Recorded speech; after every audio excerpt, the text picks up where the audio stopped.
Salut à tous, on se retrouve pour l'épisode 3498 du Zap Image. On commence aujourd'hui, ce lundi 1er décembre avec des anniversaires. Et on commence tout d'abord avec le défenseur allemand du Borussia Dortmund, Nico Schlotterbeck, qui fête aujourd'hui ses 26 ans.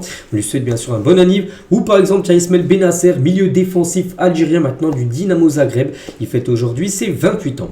On continue, on va parler maintenant de tout ce qui s'est passé sur le week-end dernier, bien évidemment. Et on commence comme tous les lundis avec le championnat français, le dernier match qui s'est joué. C'est souvent le dimanche soir à 20h45. Et c'était hier entre l'Olympique Lyonnais et le FC Nantes. Et Lyon s'est imposé, on va dire facilement, 3-0 face à l'équipe de Nantes. À noter que Lyon, là sur les deux derniers matchs, c'est 9-0 cumulé. Donc là ils ont mis 3, ils avaient gagné 6-0 contre Maccabi Tel Aviv il y a quelques jours en Europa League. Donc voilà, ça se passe plutôt bien pour l'Olympique Lyonnais.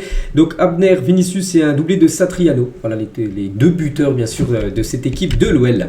Côté nantais, donc eux ça passe pas bien sûr. Bon après, ils ont perdu le match et en plus je crois qu'ils ont pris un rouge dans le match.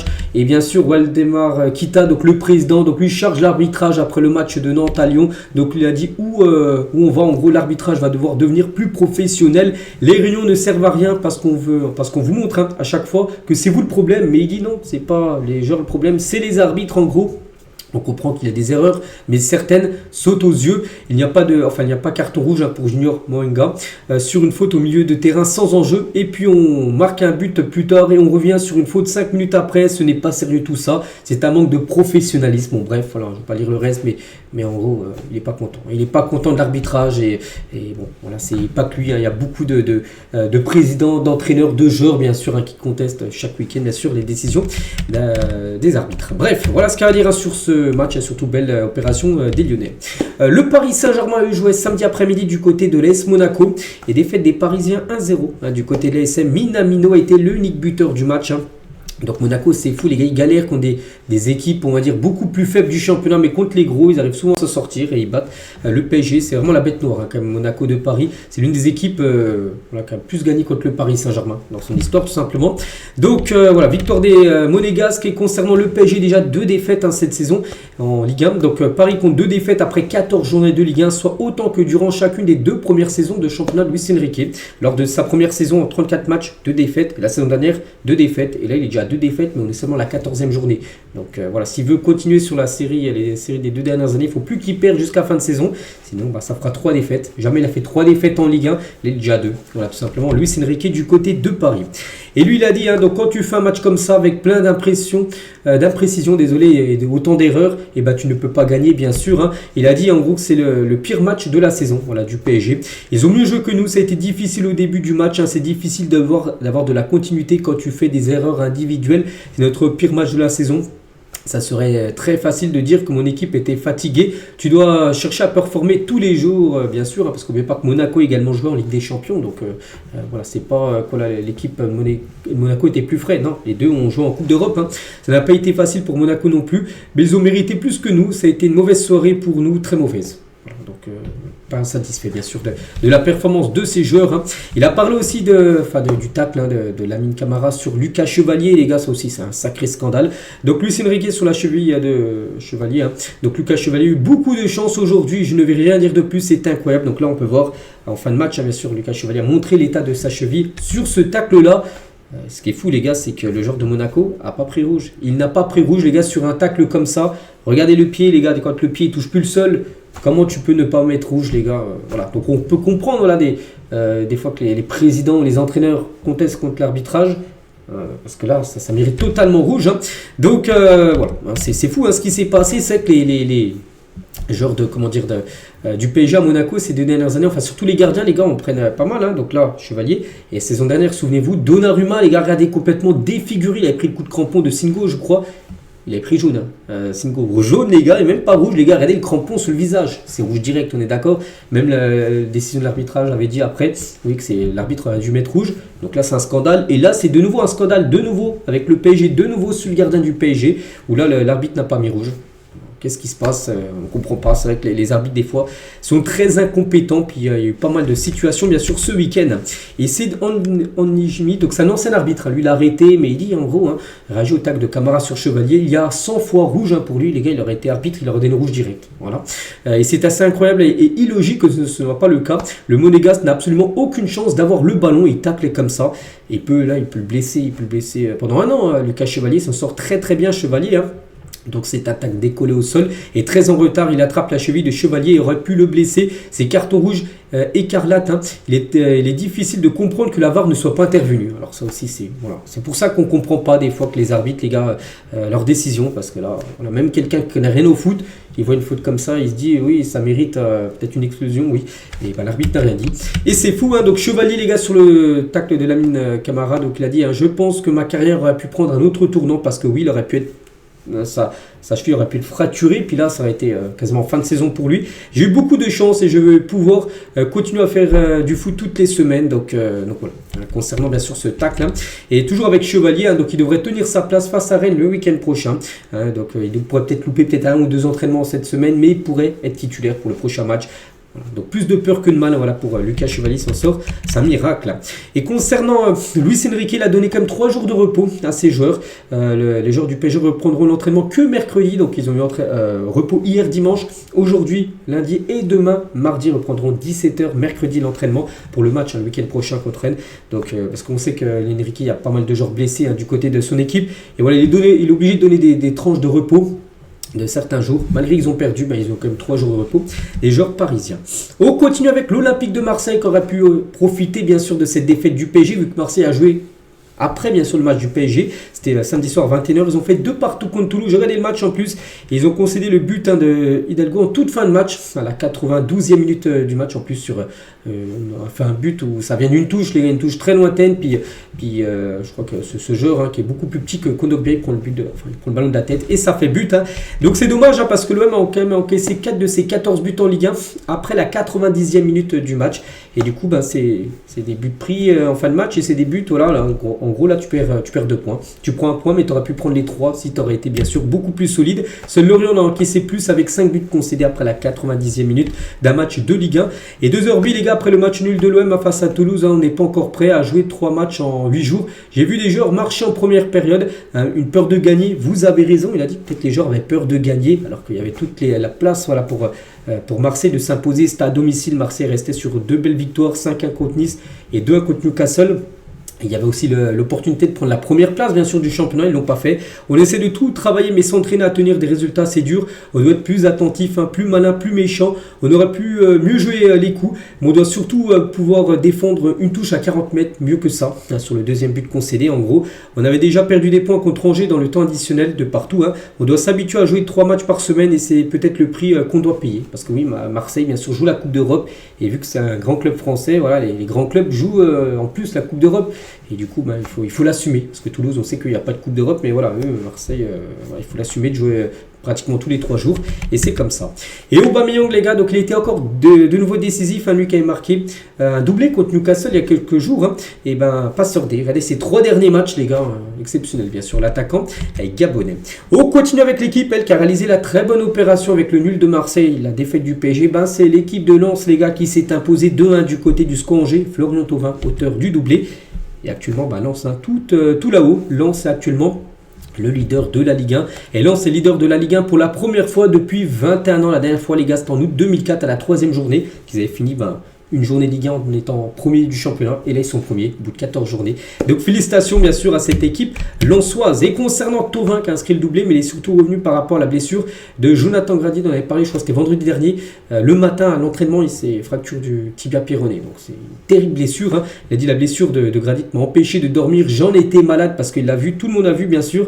Fracture péroné, des fois, ça se peut que l'os sort. L'os, tu le vois, en gros, l'os sortir de la jambe. Donc il a peut-être vu ça, ça l'a traumatisé. Il a dit qu'il a eu vraiment, ça l'a empêché de dormir en gros. Il a beaucoup pensé bien sûr à Gradit, bien sûr.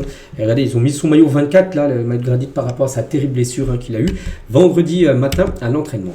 On continue avec une autre équipe du nord de la France, c'est Lille les gars. Lille jouait du côté du Havre, petite victoire, mais ça suffit bien sûr pour le LOSC.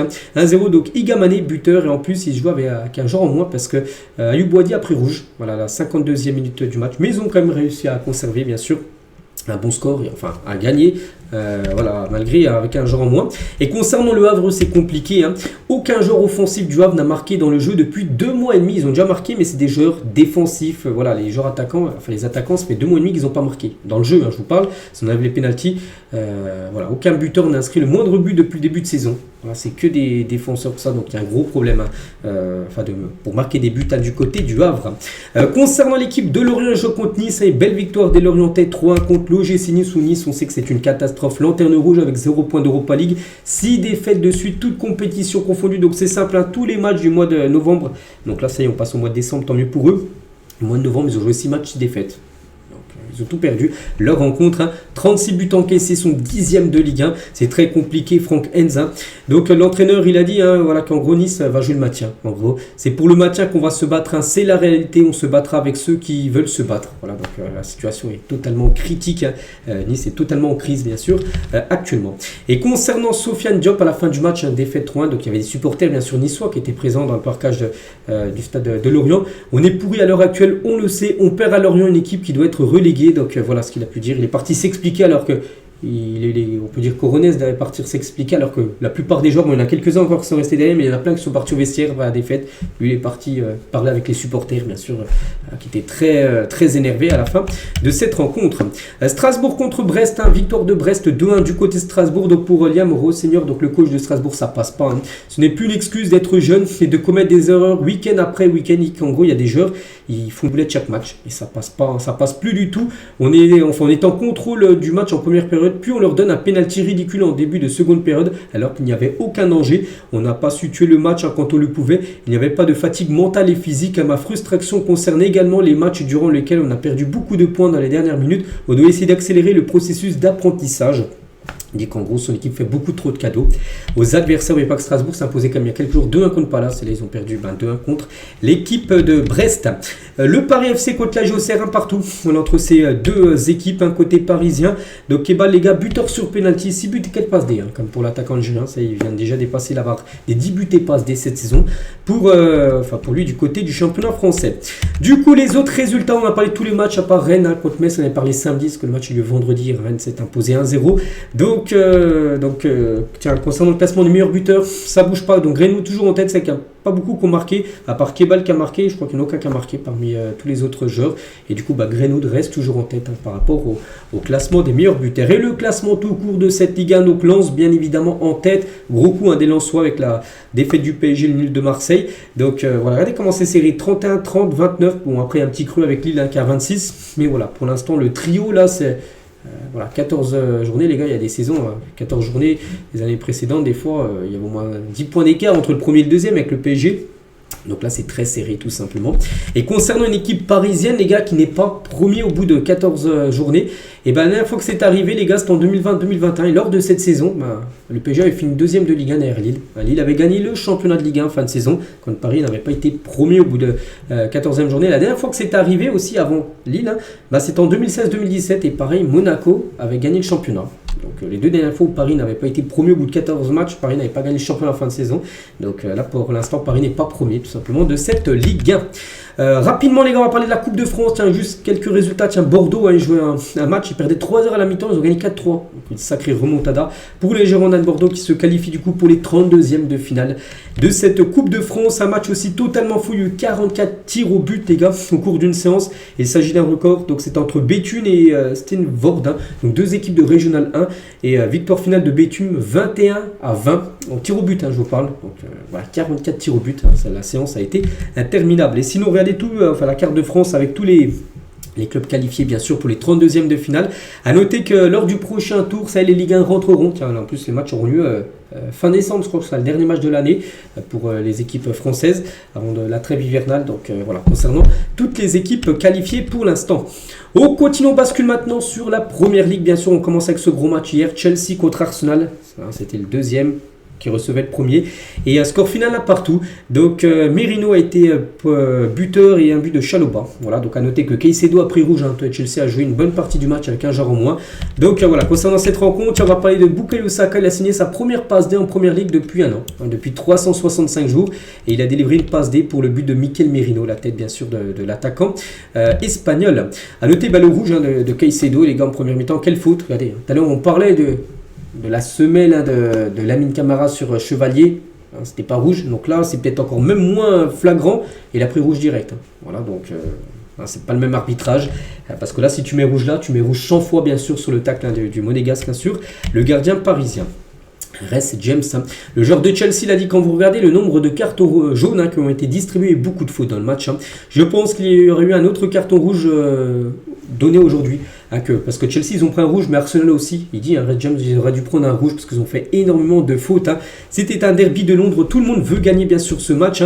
Et Mikel Merino, tiens, il a dit nous sommes déçus de ne pas avoir gagné, mais d'un autre côté nous savons que la saison sera longue et que c'est un stade vraiment difficile à jouer, bien sûr le stade Stamford Bridge. On prend le point, l'équipe a fait preuve d'un bon état d'esprit. Donc voilà ce qu'il a pu dire le joueur d'Arsenal concernant cette rencontre. On continue avec Manchester City qui réalise la bonne opération parce qu'on gagne leur match 3-2 face à Leeds, en plus une victoire à l'arraché en toute fin de match, un Foden doublé, mais Foden buteur au bout de 1 minute de jeu et au buteur au bout de 91e minute de jeu. Il a marqué en tout début de match, en toute fin de match, et surtout le but à la 91e permet à City bien sûr de s'imposer.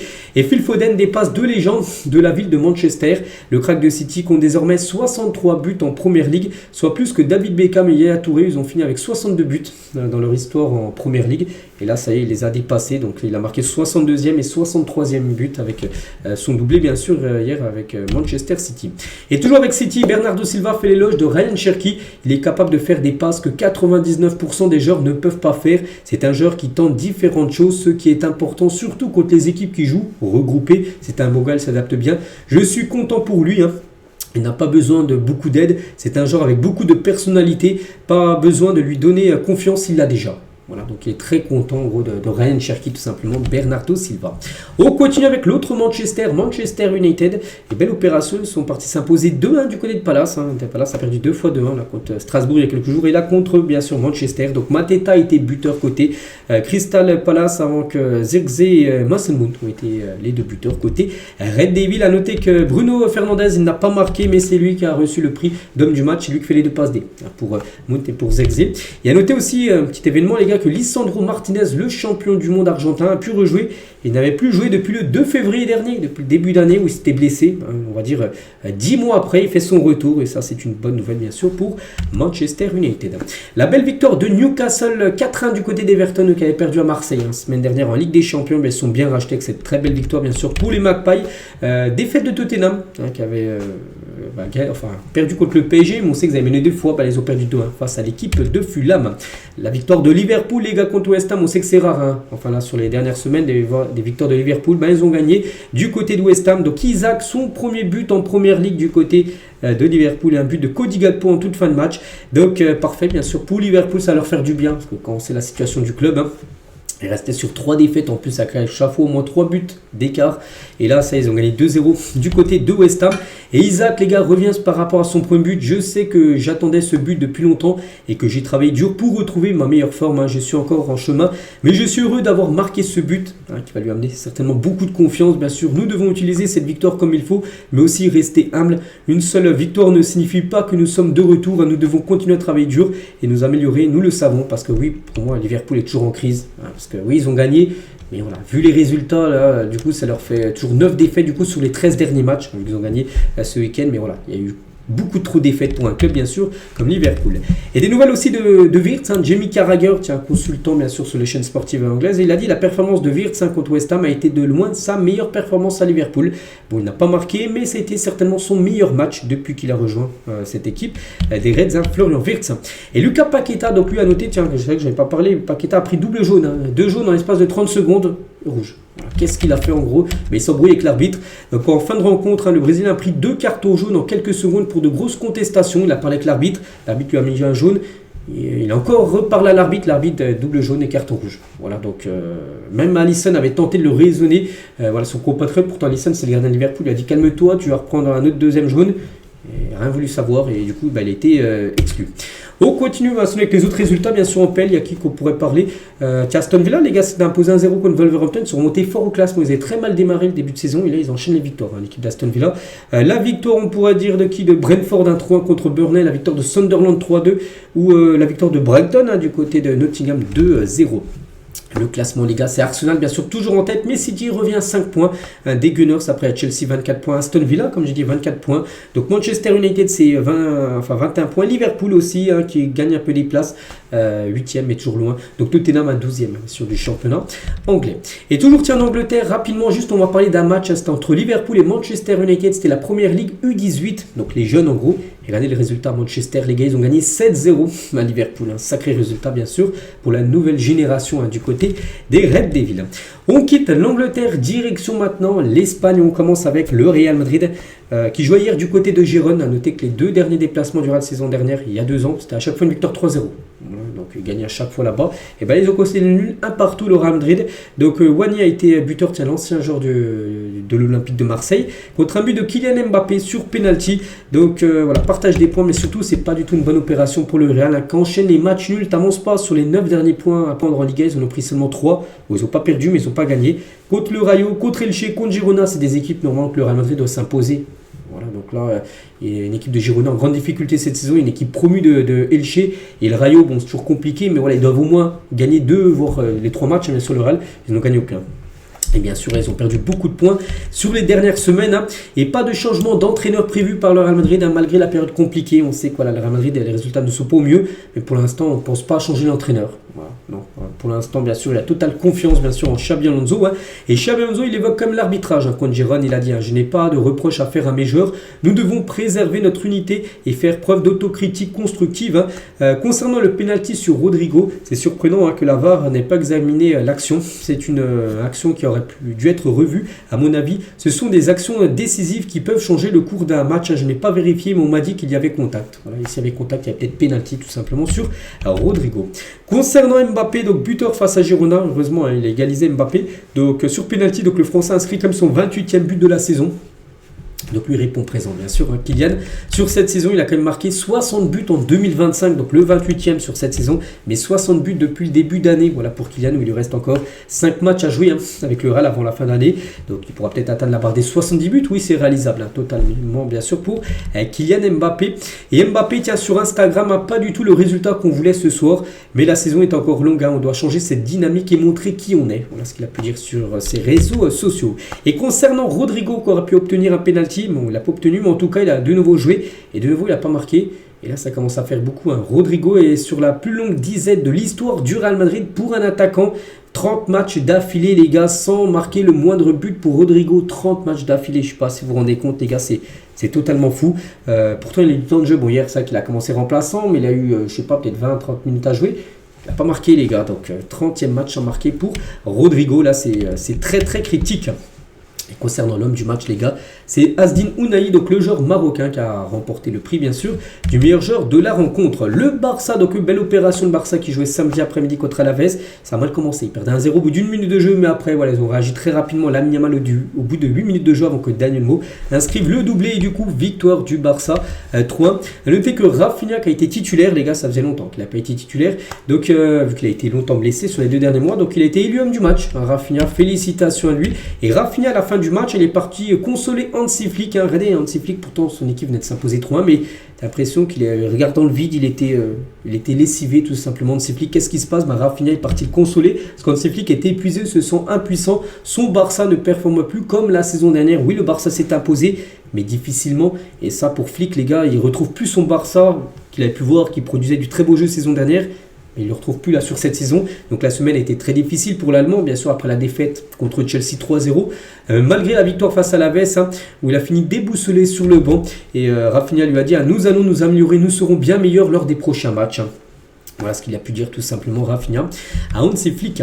On va parler de Lamine Yamal, hein. Premier but pour lui dans le nouveau Camp Nou tout simplement, et passeur D, donc décisif sur 2 des 3 buts, hein, Lamine Yamal. Donc cette saison c'est 7 buts et 12 passes décisives, toutes compétitions confondues, et Lamine Yamal avec ses, donc là il y a 12 passes D, mais avec, si on n'en prend que 7, les 7 faites en Liga, et ben il est actuellement le meilleur passeur de la Liga, Lamine Yamal. C'est aussi le deuxième joueur le plus décisif du championnat derrière Kylian Mbappé.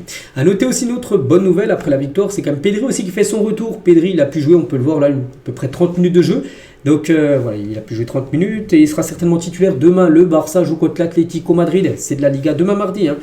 Voilà, donc le plan c'était qu'il joue 30 minutes donc samedi, et certainement titulaire bien sûr pour le match de contre les Colchoneros. Tiens, en parlant d'eux, les gars, ils jouaient ce week-end contre le Real Oviedo et 2-0, hein, voilà, pour l'Atlético. Sorloth a inscrit le doublé, et exact, l'Atlético, les gars, ils sont revenus nulle part, eux, hein.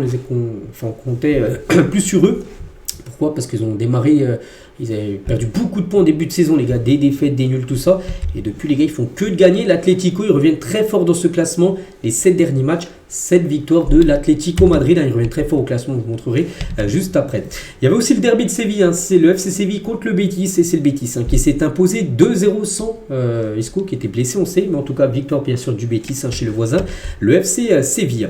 Les autres résultats, on peut parler aussi d'une équipe, les gars, très sous-cotée en Espagne, c'est Villarreal. Ils ont gagné 3-2 du côté de la Real Sociedad. Et ils sont allés, hein, voilà. Bon, ils sont plus deuxième provisoirement, ils sont retournés troisième de Liga, mais troisième, les gars. Regardez les 5 derniers matchs, 5 victoires pour l'équipe de Villarreal. Et du coup, le classement, bien sûr, de cette Liga avec 4 équipes qui se détachent, hein. Du coup, le Barça, ça y est, retrouve sa place de leader. Le Real Madrid, qui avait pourtant 5 points d'avance sur le Barça après le Classico, hein, gagné au mois d'octobre dernier. Et bah, c'est fini, hein. Le Barça a su grappiller des points, vu que le Real a enchaîné des matchs nuls là. Bah, ils ont pris très peu de points. Et le Barça a gagné. Donc, du coup, le Barça maintenant a un point d'avance sur le Real. Donc, 34, 33, 32, 31. Voilà, le Villarreal est quand même troisième. Et l'Atlético, les gars, qui était totalement décroché, c'est 10 points de retard sur les deux devant. Et ben, en force de gagner aussi, ils sont venus très fort. Donc voilà, après on passe de 31 à 24. Voilà, pour vous dire, les 4 premiers se décrochent, hein, du côté de ce championnat espagnol. C'est bien, il y a beaucoup de suspense. Du côté de l'Italie, on va faire le point également. Donc hier, gros match, hein, c'était le premier contre le deuxième. L'AS Roma contre le Napoli, et c'est Naples, hein, qui s'est imposé 1-0. Donc très bonne opération bien sûr pour les Napolitains. David Neres a été l'unique buteur du match, hein. Victoire également de l'Inter Milan du côté de Pise, 2-0. Lautaro Martinez a inscrit le doublé. Donc doublé, bon, regardez, il a reçu le prix d'homme du match, hein. Bon, il n'était pas très content de l'avoir, hein, pas un sourire, hein. Voilà pour Lautaro Martinez. Mais en tout cas, avec ses 2 nouveaux buts, les gars, il est le meilleur buteur de la Serie A pour l'instant, avec 6 buts inscrits, hein, bien sûr, pour l'attaquant argentin. L'autre Milan, donc l'AC Milan aussi, belle opération, s'imposant 1-0 contre la Lazio. Donc Leao a été l'unique buteur du match à la 51e minute de la partie. Et Allegri, le coach de l'AC Milan, il est surtout impressionné par Rabiot. Rabiot qui est arrivé en provenance de Marseille, hein. Il a été mis de côté, on sait ce qui s'était passé avec Rouet, mais en tout cas, très content de l'avoir, hein. Il a dit il y a des joueurs qui ont des moteurs différents. Rabiot est l'un d'entre eux. Par rapport à sa dernière année à la Juventus, il a énormément progressé, parce qu'il avait déjà coaché Rabiot à l'époque quand il était à la Juve. Lui, il était le coach de la Juventus et Rabiot était là. Et là, il le retrouve à l'AC Milan. Puis il dit qu'il a beaucoup progressé par rapport avant à la Juve, hein. Il possède une puissance physique impressionnante et c'est un joueur d'équipe, hein. Si vous voulez vous battre pour le titre, vous devez avoir des joueurs d'équipe. Et les joueurs d'équipe, ben, c'est bien Rabiot. Voilà ce qu'il a pu dire sur le milieu français. La Juventus s'est imposée 2-1 contre Cagliari. Donc la plupart des gros clubs italiens se sont imposés, hein. Bien sûr, avec le doublé de Yildiz, hein, le crack bien sûr turc, hein, a marqué les 2 buts. Les autres résultats, alors rapidement, tiens, l'Lecce a gagné 2-1 contre le Torino. Pour apprendre qui le Genoa, tiens, s'est imposé 2-1 contre Hellas Vérone, la victoire du Udinese 2-0. Donc soir, il y a un Bologne contre Cremonese pour finir, hein, bien sûr, cette journée. En Italie, le classement. Donc là aussi c'est serré, les gars, 28 points pour les 2 premiers. L'AC Milan et Naples, hein, actuellement les 2 équipes en tête. Ensuite il y a l'Inter 27 points, l'AS Roma avec sa défaite contre Naples, du coup ils ont perdu des places. Des premiers, ils redescendent à la 4e position. Donc là voilà, il y a aussi les 4 premiers qui se décrochent. Après il y a Bologne 24, la Juve 23, ça peut décrocher, l'Atalanta 11e, hein, donc voilà, concernant ce championnat italien. La Fiorentina, toujours aucune victoire, les gars, ils ont perdu, hein. La Fiorentina, ils ont perdu 2-0 contre l'Atalanta. Et la Fiorentina, toujours 13 matchs joués, 0 victoire, hein, donc 6 nuls, 7 défaites, mais voilà, toujours pas la moindre victoire. Et Hellas Vérone aussi n'a toujours pas gagné du côté de la Serie A. Du côté de l'Allemagne, les gars, le Bayern Munich, un jeu contre St. Pauli. Le Bayern a eu très chaud, victoire 3, mais regardez, hein, la 92e minute du match, il y avait toujours un partout. Luis Diaz 93e et Nicolas Jackson 97e minute du match. Ils ont marqué 2 buts après la 93e et du coup victoire bien sûr du Bayern lors de cette rencontre. Et Luis Diaz le sauveur parce que c'est lui qui marque le but du 2-1 on va dire. Le but synonyme de victoire même si après ils en ont remis un autre. Donc Luis Diaz un buteur et passeur D lors de ce match. Donc cette saison toute compétition confondue c'est 25 matchs, 14 buts et 8 passes D bien sûr pour le joueur colombien. Et Jackson aussi buteur. Donc 9 buts et 4 passes D pour ce joueur qui n'a pas beaucoup de temps de jeu, mais voilà, quand il joue, il est souvent décisif. Regardez les stats de l'attaquant sénégalais. Concernant toujours ce match, une petite info aussi concernant Kingsley Coman. Il joue plus bien sûr au Bayern, mais il a longtemps joué au Bayern. Merci pour ses 10 ans, King. En gros, le Bayern a rendu hommage à Kingsley Coman en reconnaissance de son long passage au club. Comme j'ai dit, plus de 10 ans, 339 matchs, 72 buts, 71 passes D, tout ce qu'il a pu gagner la Ligue des Champions. Il a été buteur en finale, c'était contre le PSG, une victoire 1-0. Et il a réussi un cadre en gros par rapport à ce qu'il a pu faire en gros du côté du Bayern il y a quelques années. Maintenant on sait qu'il joue du côté d'Al Nasser, l'équipe de Cristiano Ronaldo. Il y avait aussi une autre belle affiche, Leverkusen contre Dortmund, et c'est Dortmund qui a réalisé la très bonne opération s'imposant 2-1. Anselmino et Adeyemi ont été les deux buteurs côté BVB. Les autres résultats, la victoire de Hambourg 2-1 contre Stuttgart, la victoire de Fribourg 4-0 contre Mayence, ou le nul entre Francfort et Wolfsburg 1 partout. Et concernant ce classement bien sûr, donc le Bayern a toujours en tête bien sûr, et là c'est qu'il y a des championnats où c'est serré. On parlait tout à l'heure en France, voilà, en Espagne, où il y a 4 équipes avec 1 ou 2 points d'écart. Donc là, regardez, le Bayern a quand même 8 points d'avance sur le deuxième. Donc le Bayern, c'est bon royal pour aller remporter le championnat. Ensuite, il y a Leipzig, deuxième, il y a Dortmund, troisième, et il y a Leverkusen, bien sûr. Après, à noter que les 4 plus gros clubs, on va dire allemands, sont aux 4 premières positions. Rapidement, les gars, les autres championnats, tiens, du côté du Portugal, par exemple, le Sporting s'est imposé 4-0, le FC Porto s'est imposé 1-0, et le Benfica s'est imposé difficilement, mais victoire 2-1. Voilà, du Benfica, voilà, les gros ont gagné. Il n'y a que Braga aussi, parce que Braga, je les considère aussi comme un gros, qui joue ce soir contre Arouca, et le classement. Donc les 3 premiers ont gagné, donc ça bouge pas. Toujours Porto, bien sûr, en tête devant le Sporting et le Benfica. Donc Braga, c'est que je les considère comme un gros, mais c'est que là, pour cette saison, c'est un peu compliqué. C'est vrai que j'ai pas vu le classement, c'est comme 8e. Bon, c'est surtout les 3 voilà, qui se détachent quand même, comme d'habitude. Du côté de la Turquie, les résultats du week-end, mais nous, voilà, parce que surtout c'est ce soir, qu'il y a un match énorme, les gars. Le Fenerbahçe contre le Galatasaray, 18h. Moi, je sais pas si vous avez regardé le match, peut-être j'ai jeté un coup d'œil, parce que ça va être une magnifique affiche. Regardez le classement. Galatasaray premier, le Fener deuxième, il y a un point d'écart. C'est au Fenerbahçe qui est deuxième, donc c'est simple. Si le Fenerbahçe s'impose, ils seront leaders. Donc voilà, c'est ce soir 18h, ça sera un match très très chaud, on sait que l'ambiance sera électrique, donc voilà, on reparlera bien sûr de ces résultats demain. Notez que le Beşiktaş s'est imposé demain, le classement, en parlant de Beşiktaş 5e. Donc tout se jouera surtout ce soir les gars pour savoir qui sera en tête. Du côté du championnat néerlandais, donc victoire du Feyenoord de Rotterdam 2-1. Notez, tiens je les cherche, Sparta, Rotterdam, oui ils ont perdu, mais voilà, bon l'Ajax, voilà, c'est le PSV là que je cherchais, ils ont gagné 3-0, ok. Donc l'Ajax a arrêté, qu'est-ce qui s'est passé face au Groningen? Donc en gros les supporters les gars, ils ont craqué plein de fumigènes et tout, regardez, on a l'impression que la tribune elle est en feu. L'arbitre a arrêté le match n'a jamais repris. Je ne sais pas il y a combien de temps de jeu, je n'arrive pas à voir, 5 minutes je crois. Est-ce que c'était 5 minutes début de match ou 5 minutes après la seconde période? En tout cas, après tout ça les gars, le match a été arrêté, il n'a jamais repris. Voilà. Est-ce qu'ils vont perdre sur tapis vert? Est-ce que le match va être rejoué sans supporters? Donc en tout cas, le match a été interrompu, donc on ne sait pas ce sera quoi l'issue du match. Et du coup, le PSV est en tête bien sûr de ce championnat devant le Feyenoord, et l'Ajax est actuellement à la 6e position. Du côté du championnat belge, les grosses équipes comme Bruges, ils ont perdu 1-0 contre le Royal Antwerp. Cercle Bruges a fait un partout, ou par exemple la victoire d'Anderlecht face à Union Saint-Gilloise, c'est un futur adversaire de l'OM la semaine prochaine en Champions League, victoire 1-0 de Anderlecht. Et le classement, donc Saint-Gilloise toujours en tête, 36 points devant Bruges 32 et Anderlecht 31 points. Direction c'est les États-Unis, on va parler des deux finales. Il y avait les finales en gros de la conférence Est et de la conférence Ouest. Tout d'abord conférence c'est laquelle Est, donc on va dire on regarde le pays américain, donc à droite on va dire, donc c'était Miami contre New York, voilà sur le côté droit des États-Unis. Donc Miami s'est imposé 5-1 à l'équipe de Messi. Donc Messi n'a pas marqué, à noter que Haaland a marqué le triplé, c'est pas Erling Haaland les gars, il s'agit de Théo Haaland, A-L-L-E-N-D, il a marqué un triplé, voilà. Donc Messi les gars il a joué bien sûr, il a fait une passe D Messi, et Messi les gars 896 buts, bon ça n'a pas bougé, mais 405 passes D maintenant et il est devenu tout simplement le meilleur passeur de l'histoire du football. Tout simplement, il a déplacé Puskás, qui avait le record avec 404 passes D dans sa carrière pour Puskás. Pelé est à 369, donc Messi maintenant est à 405. Donc c'est lui maintenant le meilleur passeur de l'histoire du foot. Voilà, félicitations bien sûr à Léo Messi. Et du coup, il remporte... Ils sont champions de la conférence Est, cette équipe de l'Inter Miami. Il y a un nouveau trophée, bien sûr, son 47e trophée, on le cherche là, tiens, voilà, x1 conférence Est. Voilà, bien sûr, ce trophée a été remporté, bien sûr. C'est pas le trophée de la MLS, là, c'est le trophée de la conférence Est, bien sûr. Donc, on peut voir Messi, où il y avait sa maman, bien sûr, qui était très content, la mère de Messi. Et du coup, l'autre côté, la conférence Ouest, on va dire sur le côté gauche des États-Unis. Donc, San Diego contre Vancouver Whitecaps, c'est Vancouver Whitecaps qui s'est imposé 3-1 lors de ce match. Et du coup, la grande finale de la MLS. Donc là, c'est la finale.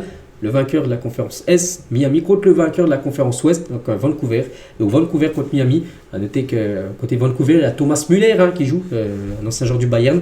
Donc le match aura lieu samedi prochain. Voilà, Saturday, je crois que c'est samedi à 2h30. 2h30. Nous, heure française la nuit. Donc voilà ce match, pour savoir qui remportera tout simplement la MLS. Voilà, ce sera le dernier match bien sûr de l'année.